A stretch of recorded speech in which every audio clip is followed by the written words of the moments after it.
AP శాసనమండలి సభ కొనసాగుతోంది. ఇప్పుడు లైవ్ చూద్దాం.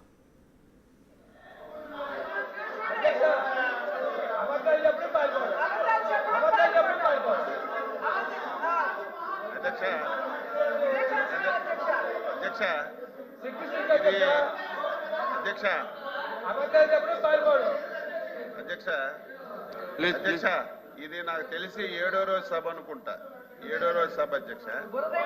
ఎవ్రీడే ధైర్యం ఉండాలి అధ్యక్ష. ఒక మాట మాట్లాడామంటే దానికి ఆన్సర్ వినడానికి ధైర్యం ఉండాలి. ఏదో సాక్షులు రాసిచ్చినవన్నీ ఇక్కడ చదివేసి మీ వాకౌట్ చేసి వెళ్ళిపోతామంటే అది విధానం కాదు అధ్యక్ష. ఓకే, మీరు మాట్లాడారు, మా ఫైనాన్స్ మినిస్టర్ గారు రిప్లై ఇస్తారు. ఇది వినే ధైర్యం మీకు ఉండాలి. మొత్తం అవాస్తవాలు అధ్యక్ష. ఈ కరెంటు మీద మాట్లాడుతున్నారు అధ్యక్ష. కూర్చోండి, ఇంకా కరెంటు మీద 10 సార్లు అధ్యక్ష. కూర్చోండి సార్. 10 సార్లు పెంచారు రేట్లు. 10 సార్లు అధ్యక్ష.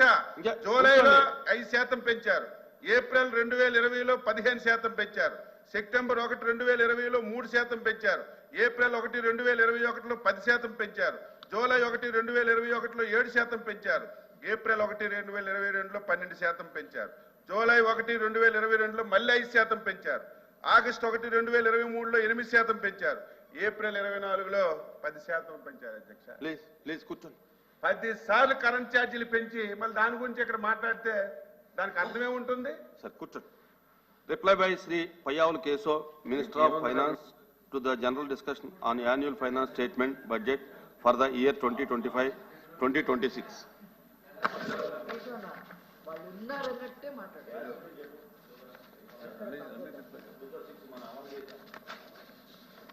అధ్యక్ష, వెరీ అన్ఫార్చునేట్ అధ్యక్ష. ప్రతిపక్షానికి సంబంధించినటువంటి సభ్యులు చివరిలో మాట్లాడి మా సమాధానం వినడానికి మా అచ్చెన్నాయుడు గారు చెప్పినట్టు ధైర్యం లేకనే పారిపోయినట్టు కనిపిస్తుంది అధ్యక్ష.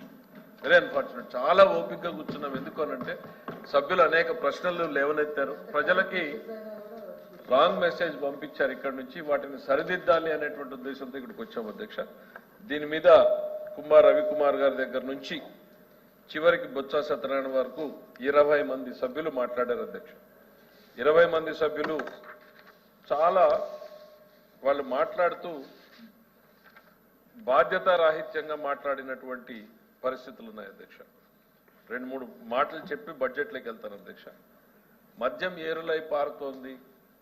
అసలు బడ్జెట్లో మద్యం ఏరులై పారి మహిళల మీద అఘాయిత్యాలు పెరిగిపోయేంత పరిస్థితికి వెళ్ళిపోయింది. గాంజాయి డ్రగ్స్ గురించి, ఆర్థిక విధ్వంసం గురించి, ఇట్లా రకరకాల అంశాల గురించి వాళ్ళు మాట్లాడుతూ వచ్చారు సార్. అమరావతి గురించి, పోలవరం గురించి వీళ్ళు మాట్లాడితే వాటన్నింటికీ రిప్లైలు చెప్దాము. ఏం చేసింది ఈ ప్రభుత్వం, ఎట్లా ముందుకెళ్తోంది అనేటువంటి ఒక సదుద్దేశంతో మేము వెయిట్ చేస్తే ఈరోజు సభలో లేకుండా వెళ్ళిపోవడం అనేది నిజంగా వాళ్ళు వ్యూహాత్మకంగానే వచ్చారు అధ్యక్ష.